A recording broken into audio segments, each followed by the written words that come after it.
Hi everyone, welcome to Vinu's Hindi learning class. അപ്പോൾ ഇന്നത്തെ ക്ലാസ്സിൽ നമ്മൾ നോക്കാൻ പോകുന്നത് ഹിന്ദി സംസാരിക്കുമ്പോൾ ഇമ്പോർട്ടൻ്റ് ആയിട്ടുള്ള അത്യാവശ്യമായിട്ട് വരുന്ന ഒരു 10 വേർഡ്സ് ആണ് കേട്ടോ. അപ്പോൾ ആ വേർഡ്സിൻ്റെ അർത്ഥങ്ങളും അതെങ്ങനെയാണ് പ്രയോഗിക്കുന്നതെന്നാണ് ഇന്ന് നമ്മൾ നോക്കുന്നത്. ഓക്കെ, ഇപ്പോൾ നമ്മൾ പറയാറില്ലേ, എനിക്ക് അവിടെ പോകാനായിട്ടൊരു അവസരം കിട്ടി, അതല്ലെങ്കിൽ എനിക്കൊരു അവസരം തരുമോ എന്നൊക്കെ ചോദിക്കും അല്ലേ. ഇപ്പോൾ നമ്മൾ എന്തെങ്കിലും ചെയ്തു, ഒരുപാട് പ്രാവശ്യം ചെയ്തു, ശരിയായില്ലെങ്കിൽ നമ്മൾ പറയല്ലേ, ഒരവസരം കൂടി തരുമോ. അപ്പോൾ ഇവിടെ ഈ അവസരം അല്ലെങ്കിൽ ഓപ്പർച്യൂണിറ്റി എന്ന് പറയാനായിട്ട്, ചാൻസ് എന്ന് പറയാനായിട്ട് ഹിന്ദിയിൽ ഉപയോഗിക്കുന്ന വേർഡാണ് മോക്ക. മോക്ക മനസ്സിലായോ? അപ്പോൾ പറയാണ്, എനിക്ക് ദില്ലിയിലോട്ട് പോകാൻ ഒരു അവസരം കിട്ടി. അതല്ല, അബ്രോഡ് ആണെങ്കിൽ അങ്ങനെ കേട്ടോ. എനിക്ക് ദില്ലിയിലോട്ട് പോകാൻ ഒരു അവസരം കിട്ടി. എങ്ങനെയാ പറയാ? മുझे ദില്ലി ജാനെ കാ എക് മോക്ക മില. മുझे ദില്ലി ജാനെ കാ എക് മോക്ക മില. എനിക്ക് ദില്ലിക്ക് പോകാനുള്ള ഒരു അവസരം കിട്ടി എന്ന് പറയുന്നതാ. ഇനി അതുപോലെ എനിക്കൊരു അവസരം കൂടി തരൂ എന്ന് പറയാനാണെങ്കിൽ, എനിക്ക് ഒരു അവസരം കൂടി തരൂ. എങ്ങനെയാണ്? മുझे एक और मौका दे दो. एक और मौका दो ഇത്ര പറഞ്ഞാൽ മതി കേട്ടോ. ദേദോനെ നമുക്ക് ഷോർട്ട് ചെയ്ത് പറയാം. മുझे एक और मौका दो. ഓക്കെ, ഇനി അതുപോലെ നമ്മൾ പറയത്തില്ലയോ, എനിക്കൊരു അവസരം കിട്ടി പക്ഷെ ഞാൻ പോയില്ല. എനിക്ക് ഒരു അവസരം കിട്ടി പക്ഷെ ഞാൻ പോയില്ല. ഇവിടെ അവസരം കിട്ടി എങ്ങനെയാ പറയാ? മോക്ക മില അല്ലേ. മുझे एक मौका मिला लेकिन പക്ഷേ, ലേക്കിൻ മേ നഹി ഗയ, ഞാൻ പോയില്ല അല്ലെങ്കിൽ ഗയി. ഓക്കെ, മുझे एक मौका मिला लेकिन मैं नहीं गया, പക്ഷെ ഞാൻ പോയില്ല എന്ന് പറയുന്ന. ക്ലിയർ ആയോ? അപ്പോൾ ഇവിടെ ചാൻസ് അല്ലെങ്കിൽ അവസരം എന്ന് പറയാനായിട്ട് നമ്മൾ യൂസ് ചെയ്യുന്ന വേർഡ് മോക്ക. ഇനി അടുത്ത വേർഡാണ് പ്രതീക്ഷ. നമ്മൾ പറയത്തില്ലോ, എനിക്ക് പ്രതീക്ഷയുണ്ട്, അല്ലെങ്കിൽ അവൻ ജയിക്കുമെന്ന് എനിക്ക് പ്രതീക്ഷയുണ്ട്, അത് കിട്ടുമെന്ന് എനിക്ക് പ്രതീക്ഷയുണ്ട് എന്ന് പറയത്തില്ല. അവിടെ നമ്മൾ പ്രതീക്ഷ, എക്സ്പെക്റ്റേഷൻ എന്ന് പറയാനായിട്ട് ഹിന്ദിയിൽ യൂസ് ചെയ്യുന്ന വേർഡാണ് ഉമ്മീദ്. ഉമ്മീദ്. ഓക്കെ, ഇപ്പം ഞാൻ പറയാണ്, അവൻ ജയിക്കുമെന്ന് എനിക്ക് പ്രതീക്ഷയുണ്ട്, അവൻ ജയിക്കുമെന്ന് എനിക്ക് പ്രതീക്ഷയുണ്ട്. അപ്പം നമ്മൾ ഈ ഒരു സെൻറ്റൻസ് ഒന്ന് ശ്രദ്ധിക്കണം കേട്ടോ. അവിടെ നമ്മൾ അവൻ എന്ന് വെച്ചിട്ടല്ല തുടങ്ങുന്നത് കേട്ടോ. ഇവിടെ ഉമ്മീദിനാണ് നമ്മൾ പ്രയോറിറ്റി കൊടുക്കുന്നത്. മുझे ഉമ്മീദ് ഹേ കി, എനിക്ക് പ്രതീക്ഷയുണ്ട് എന്ന് പറഞ്ഞിട്ടാണ് നമ്മൾ ഈ സെൻറ്റൻസ് തുടങ്ങുന്നത് കേട്ടോ. മുझे ഉമ്മീദ് ഹേ കി, അവിടെ കീ ആയിട്ട് കണക്ട് ചെയ്യാണ്. അതൊരു ചെറിയ ഗ്രാമറാണ്. എന്താണോ പറയാൻ പോകുന്നത് ആ ഒരു സെൻറ്റൻസ് നമ്മൾ കണക്ട് ചെയ്തതാണ് കേട്ടോ. അതല്ല ഇപ്പം ആ കീ പറഞ്ഞില്ലെങ്കിലും രണ്ട് സെൻറ്റൻസ് ആയിട്ട് നിൽക്കുന്നേ ഉള്ളൂ കേട്ടോ. അപ്പം അങ്ങനെ പറഞ്ഞാലും കുഴപ്പമില്ല. മുझे ഉമ്മീദ് ഹേ കി വോ ജീത് ജായേഗ, അവൻ ജയിക്കും അല്ലെങ്കിൽ വിജയിക്കുമെന്ന് കേട്ടോ. അപ്പോൾ ജീത്തിന എന്ന് പറഞ്ഞാൽ വിജയിക്കുക. ഓക്കെ, വോ ജീത് ജായേഗ അല്ലെങ്കിൽ ജീത്തേഗ എന്നും പറയാം. ഓക്കെ, മുझे ഉമ്മീദ് ഹേ കി വോ ജീത് ജായേഗ. ഇത് നമ്മൾ പറയത്തില്ലേ, ഒരു പ്രതീക്ഷയും ഇല്ല എന്നാണ് പറയണെങ്കിൽ, കൊയ് ഉമ്മീദ് നഹി ഹെ. അവിടെ നഹി അത് മാത്രമേ ആഡ് ചെയ്തിട്ടുള്ളൂ കേട്ടോ. കൊയ് ഉമ്മീദ് നഹി ഹെ, ഒരു പ്രതീക്ഷയും ഇല്ല എന്ന് പറയുന്നതാ. അപ്പോൾ ഇവിടെ പ്രതീക്ഷ എന്ന് പറയാനായിട്ട് നമ്മൾ പഠിച്ച വേർഡാണ് ഉമ്മീദ്. ഓക്കെ, ഇനി അടുത്ത വേർഡ് അഭിമാനം എന്ന് പറയാനായിട്ട്. ഇപ്പം നമ്മൾ പറയത്തില്ല, I am proud of you. അവിടെ പ്രൗഡ് എന്നുള്ള വാക്ക് കേട്ടോ, അതിന് നമ്മൾ ഹിന്ദിയിൽ പറയുന്നത് ഗർവ് എന്നാണ്. ഗർവ്. ഓക്കെ, ഇപ്പൊ നമ്മൾ I am proud of you എന്ന് പറയാനായിട്ട് ഹിന്ദിയിൽ പറയുന്നത് മുझे തും പർ ഗർവ് ഹെ എന്നുള്ളതാണ്. ഓക്കെ, മുझे തും പർ ഗർവ് ഹെ, എനിക്ക് നിന്നിൽ അഭിമാനമുണ്ട് എന്ന് പറയുന്ന. ഇനിയിപ്പോ എനിക്ക് എൻ്റെ മകനിൽ അഭിമാനമുണ്ട്, അല്ലെങ്കിൽ നമ്മുടെ മക്കളെ നമ്മൾ പറയത്തില്ലോ, എൻ്റെ മോളിൽ എനിക്ക് അഭിമാനമുണ്ട്, അല്ലെങ്കിൽ എൻ്റെ മോനിൽ എനിക്ക് അഭിമാനമുണ്ട് എന്ന് പറയാനാണെങ്കിൽ മുझे മേരെ ബേട്ടേ പർ. ബേട്ട എന്ന് പറഞ്ഞാൽ മകനും ബേട്ടി എന്ന് പറഞ്ഞാൽ മകളും. അപ്പോൾ മേരെ ബേട്ടേ പർ അല്ലെങ്കിൽ മേരി ബേട്ടി പർ എന്നും പറയാം. ഓക്കെ, മുझे മേരെ ബേട്ടേ പർ ഭാവ് ഗർവ് ഹെ. ഭാവ് ഗർവ് ഹെ, വളരെ അഭിമാനമുണ്ട് എന്ന് പറയുന്ന. അല്ലെങ്കിൽ മുझे മേരി ബേട്ടി പർ ഭാവ് ഗർവ് ഹെ. ഓക്കെ, എനിക്ക് എൻ്റെ മകളിൽ വളരെ അഭിമാനമുണ്ട് എന്ന് പറയുന്ന. അപ്പോൾ ഇവിടെ നമ്മൾ അഭിമാനം എന്ന് പറയാനായിട്ട് ഗർവ് എന്നുള്ള വേർഡാണ് യൂസ് ചെയ്യുന്നത്. ഓക്കെ, അപ്പോൾ ഇങ്ങനെയുള്ള ചെറിയ ചെറിയ വാക്കുകളാണ് നമ്മൾ നോക്കുന്നത് കേട്ടോ. ഒരു 10 വാക്കുകളാണ് നമ്മളിന്ന് പഠിക്കാൻ പോകുന്നത്. ഇനി അടുത്ത വേർഡാണ് യാദ്. യാദ് എന്ന് പറയുന്നത് ഓർമ്മേനെ കേട്ടോ. ഒരുപാട് ഓർമ്മകളില്ലേ, ഈ ഓർമ്മേനെ പറയുന്നത് യാദ് എന്നാണ് ഹിന്ദിയിൽ. ഇപ്പോൾ നമ്മൾ പറയത്തില്ലയോ, നീ നാളെ വരുമ്പോൾ ഇതെടുക്കാൻ മറക്കരുത്, അല്ലെങ്കിൽ ഓർക്കണം, അല്ലെങ്കിൽ ഓർമ്മയിൽ വെക്കണം എന്നൊക്കെ പറയത്തില്ലയോ. അപ്പോൾ അതിനെ പറയുന്നത് യാദ് രഖനാ ഹെ, മറക്കരുത്, ഭൂൽനാ മത്. ഓക്കെ, ഭൂൽനാ മത്ത് എന്ന് പറഞ്ഞാൽ മറക്കരുത്, ഭൂൽന എന്ന് പറഞ്ഞാൽ മറക്കുക, അപ്പം മത്ത് എന്ന് പറഞ്ഞാൽ അരുത്. ഭൂൽനാ മത്, മറക്കരുത്. ഓക്കെ, അപ്പോൾ യാദ് രഖ്നാ എന്ന് പറഞ്ഞാൽ ഓർമ്മിക്കണം അല്ലെങ്കിൽ ഓർമ്മയിൽ വെക്കണം എന്നർത്ഥത്തിലാണ് കേട്ടോ. യാദ് രഖ്നാ ഹെ. അതല്ലെങ്കിൽ നമ്മൾ പറയത്തില്ലേ, ഇപ്പോൾ നമ്മുടെ ലൈഫിലെ നല്ലൊരു മൊമെൻറ്റ് അല്ലെങ്കിൽ നല്ലൊരു നിമിഷം നമ്മൾ എപ്പോഴും ഓർക്കും എന്നൊക്കെ പറയില്ലേ. അപ്പോൾ ആ നിമിഷം ഞാൻ എപ്പോഴും ഓർക്കാറുണ്ട് എന്ന് പറയാനാണെങ്കിൽ എങ്ങനെയാണ്? ആ നിമിഷം ഉസ് പൽക്കോ എന്നുള്ളതാട്ടോ. ഈ നിമിഷമാണെങ്കിൽ ഇസ് പൽ. പൽ എന്ന് പറഞ്ഞു കഴിഞ്ഞാൽ നിമിഷം, പല്ലല്ല പല. ഓക്കെ, പൽ എന്നാണ് ഹിന്ദിയിൽ ഈ നിമിഷം, ആ നിമിഷം എന്നുള്ളതിനെ കേട്ടോ നിമിഷം എന്ന് പറയുന്നത്. അപ്പോൾ ഉസ് പൽക്കോ, ആ നിമിഷത്തെ, മേ ഹമേശ യാദ് കർത്താഹും, ഞാൻ എപ്പോഴും ഓർക്കാറുണ്ട് എന്ന് പറയുന്നതാ.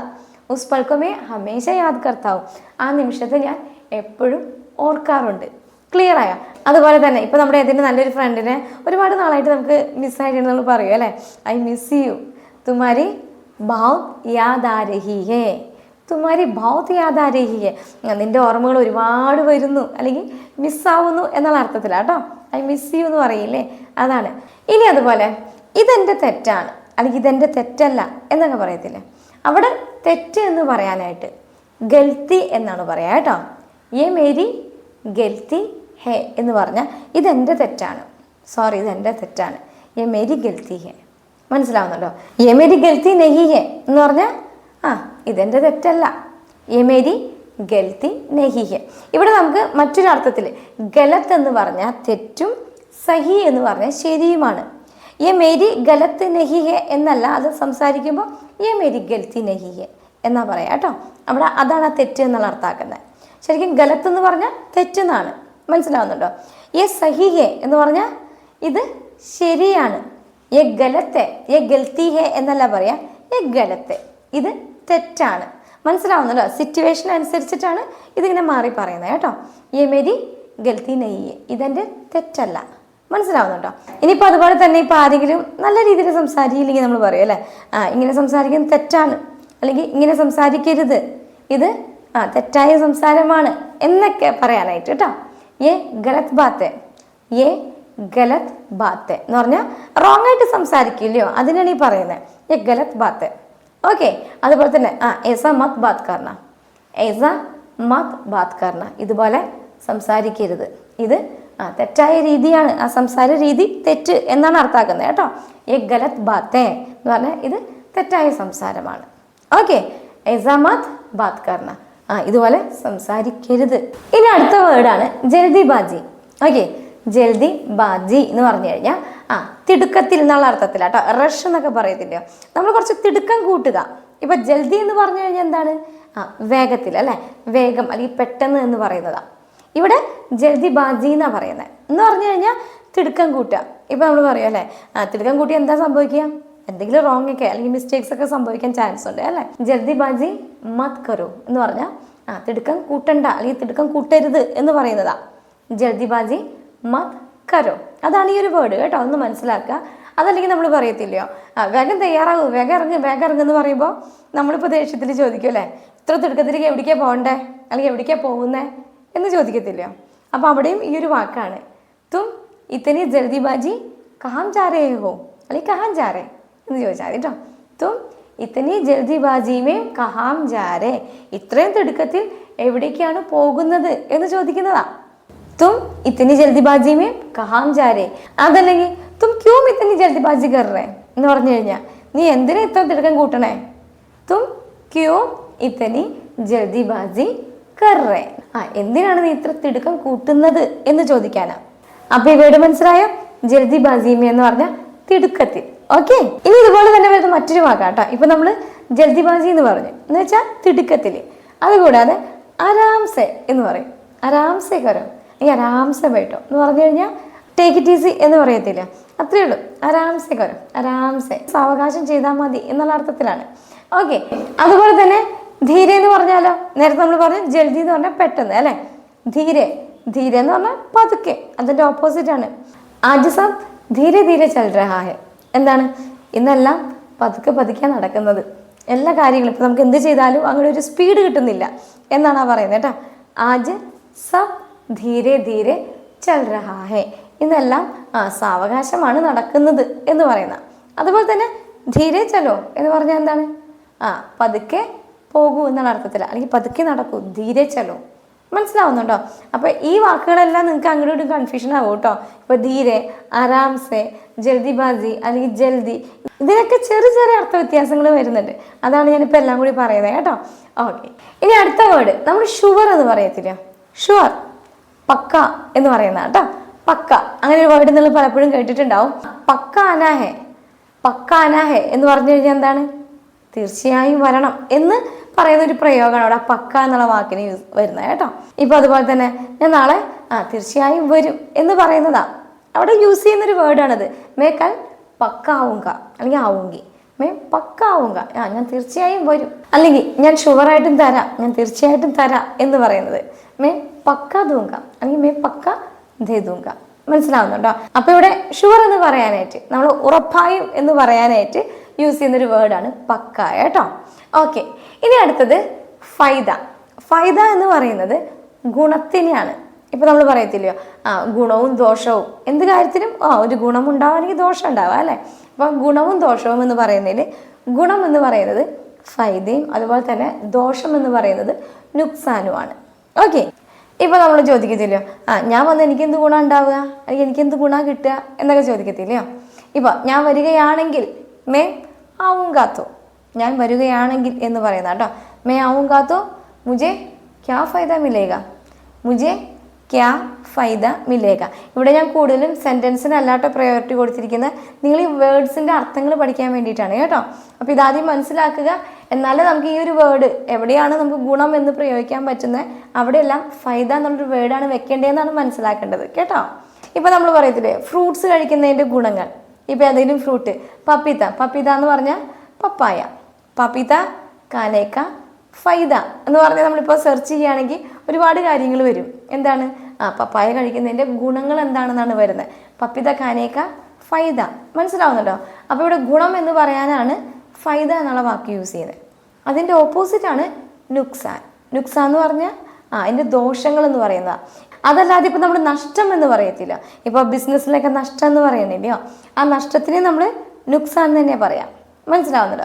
ഇപ്പോൾ ഒരു എക്സാമ്പിൾ, ഇപ്പോൾ എന്തെങ്കിലും നമ്മൾ വാങ്ങണ സമയത്ത് റേറ്റ് കമ്മായിട്ട് ചോദിക്കും അല്ലേ, കമ്മായിട്ട്, അല്ലെങ്കിൽ 100 രൂപയ്ക്ക് തരാൻ നമ്മൾ പറയാണ്. അപ്പോൾ ആ വ്യക്തി പറയാണ് ഇത് 100 രൂപയ്ക്ക് തന്നാൽ എനിക്ക് നഷ്ടമാകും എന്ന് പറയുകയാണെങ്കിൽ അവിടെ നഷ്ടം എന്നുള്ള അർത്ഥത്തിലാണ് വന്നത് കേട്ടോ. നേരത്തെ ഞാൻ പറഞ്ഞു ദോഷം എന്നുള്ള അർത്ഥത്തിലും നുക്സാൻ തന്നെയാണ്. ഇപ്പം നമുക്ക് ഇപ്പോൾ ഷുഗർ അധികം കഴിച്ചാൽ നമുക്ക് ദോഷമാണ് അല്ലേ. അവിടെ അഗർ തും ചീനി ബഹുത് കാവോഗെ തോ തുമാരാ ബഹുത് നുക്സാൻ ഹോഗാ. ഷുഗറൊക്കെ വരാം, അതാണ് പറയുന്നത് കേട്ടോ. അകർത്തും ചീനി, ചീനി എന്ന് പറഞ്ഞാൽ പഞ്ചസാര, ബഹുത് കാവോഗെ തോ ഒരുപാട് കഴിക്കുകയാണെങ്കിൽ തുമാര നുക്സാനോക ഈ ബഹുത് നുക്സാനോക എന്ന് പറഞ്ഞു കഴിഞ്ഞാൽ നിനക്ക് ഒരുപാട് ദോഷം സംഭവിക്കും എന്ന് പറയുന്ന. ഇവിടെ എന്താ ഞാൻ പറഞ്ഞത് 100 രൂപയ്ക്ക് ഇത് തന്നാൽ എനിക്കിത് നഷ്ടമാണ് അല്ലേ. 100 രൂപയമേ ധൂങ്കാത്തോ മെര നുക്സാനോക. എന്താ പറഞ്ഞത് 100 രൂപയ്ക്ക് തരികയാണെങ്കിൽ അതെനിക്ക് നഷ്ടാകും. മെര നുക്സാൻ ഹോക, അവിടെ നഷ്ടം അതാണ് വന്നത്. അതും അല്ലെങ്കിൽ ഇപ്പൊ നമ്മൾ പറയില്ലയോ ട്രെയിനിൽ പോകാനുള്ള ദൂരത്തിൽ നമ്മൾ ഫ്ലൈറ്റിൽ പോവുകയാണെങ്കിൽ എന്താണ് നമുക്ക് കുറച്ച് പൈസ നഷ്ടമാണ് അല്ലേ, അത്രേ ഉള്ളൂ. അഗർ ഫ്ലൈറ്റ് മേ ജാവുങ്കാ തോ മേരാ ബഹുത് നുക്സാൻ ഹോഗാ. അഗർ ഫ്ലൈറ്റ് മേ ജാവുങ്കാ തോ മേരാ ബഹുത് നുക്സാൻ ഹോഗാ എന്ന് പറഞ്ഞാൽ ഫ്ലൈറ്റിലാണ് പോകുന്നതെങ്കിൽ എനിക്ക് ഒരുപാട് നഷ്ടം സംഭവിക്കും. ഇത്രയേ ഉള്ളൂ കേട്ടോ. അപ്പോൾ ഇവിടെ നിങ്ങൾ മനസ്സിലാക്കേണ്ടത് ഫൈദ എന്ന് പറയുന്നത് ഗുണവും നുക്സാൻ എന്ന് പറയുന്നത് ദോഷവുമാണ്. അപ്പോൾ വളരെ കുറച്ച് വാക്കുകളെ നമ്മൾ നോക്കിയിട്ടുള്ളൂ, വെറും 10 വാക്കുകളെ നമ്മൾ നോക്കിയിട്ടുള്ളൂ. ഇതെല്ലാം നിങ്ങൾ ഓരോ സെന്റൻസുകൾ ആവശ്യമായിട്ട് വരുമ്പോൾ, നിങ്ങൾ സംസാരിക്കേണ്ട ആവശ്യമായിട്ട് വരുമ്പോൾ ഇതെല്ലാം ഓർത്ത് വെച്ചിരിക്കുകയാണെങ്കിൽ നിങ്ങൾക്ക് അത് സംസാരിക്കുമ്പോൾ യൂസ് ചെയ്യാൻ പറ്റും. അതല്ലെങ്കിൽ കുറേ വാക്കുകളെല്ലാം നമ്മൾ ഇംഗ്ലീഷ് മിക്സ് ചെയ്ത് തന്നെ സംസാരിക്കും. ഹിന്ദി സംസാരിക്കാൻ തുടങ്ങിയിട്ടുണ്ടെങ്കിൽ പോലും ഇങ്ങനെയുള്ള വാക്കുകളൊക്കെ വരുമ്പോൾ, ഇപ്പോൾ യാദ്, മെമ്മറി എന്നൊക്കെ പറഞ്ഞ് നമ്മൾ ഇംഗ്ലീഷിലോട്ട് പെട്ടെന്ന് ചാടിപ്പോവും. കാരണം എന്തുകൊണ്ടാണ്? കുറേ വാക്കുകൾ നമുക്ക് അറിയാത്തതുകൊണ്ടാണ് അല്ലേ. അപ്പോൾ അതുകൊണ്ട് തന്നെ ഏറ്റവും ഇമ്പോർട്ടൻ്റ് ആയിട്ടുള്ള കുറേ വാക്കുകൾ നമുക്ക് പഠിച്ചിരിക്കണം കേട്ടോ. ഓക്കെ, അപ്പോൾ ഇന്നത്തെ ക്ലാസ് ഇത്രയുള്ളൂ എന്ന് പറഞ്ഞ പോലെ തന്നെ ആരെങ്കിലും സബ്സ്ക്രൈബ് ചെയ്യാതെ കാണുന്നവരുണ്ടെങ്കിൽ ഒന്ന് സബ്സ്ക്രൈബ് ചെയ്യാൻ മറക്കരുത്.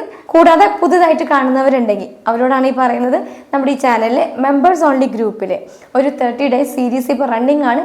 അപ്പോൾ നിങ്ങൾക്ക് ഓർഡറായിട്ട് ക്ലാസ്സുകൾ കിട്ടണമെന്നുണ്ടെങ്കിൽ നിങ്ങൾ ചെയ്യേണ്ടത് നമ്മുടെ ഈ ഒരു ചാനൽ സബ്സ്ക്രൈബ് ചെയ്യുക. അപ്പോൾ ഒരു ജോയിൻ ബട്ടൺ വരും, അപ്പോൾ അതിൻ്റെ താഴെ നിങ്ങൾ ക്ലിക്ക് ചെയ്ത് കഴിഞ്ഞാൽ സിൽവർ ഓപ്ഷൻ കാണാം കേട്ടോ. വെറും 59 റുപ്പീസാണ് നമുക്ക് പെർ മന്ത് വരുന്നത്. അപ്പോൾ നിങ്ങൾ അതിലേക്ക് ജോയിൻ ചെയ്ത് കഴിഞ്ഞാൽ നിങ്ങൾക്കും ഓർഡർ ആയിട്ട് ക്ലാസ്സുകൾ കിട്ടും കേട്ടോ. പിന്നെ ഈ വീഡിയോ മറ്റുള്ളവരിലേക്ക് ഉപകാരപ്പെടുന്നതിലേക്ക് ഷെയർ ചെയ്ത് കൊടുക്കാണ്ട് മറന്നു പോയത്. നിങ്ങൾക്ക് ഈ വീഡിയോ ഉപകാരപ്പെടുന്നുണ്ടെങ്കിൽ നിങ്ങൾ ലൈക്ക് ചെയ്യാനും ഹൈപ്പ് ചെയ്യാനും മറക്കരുത് കേട്ടോ. അപ്പോൾ അടുത്ത ക്ലാസ്സിൽ കാണാം. ബൈ.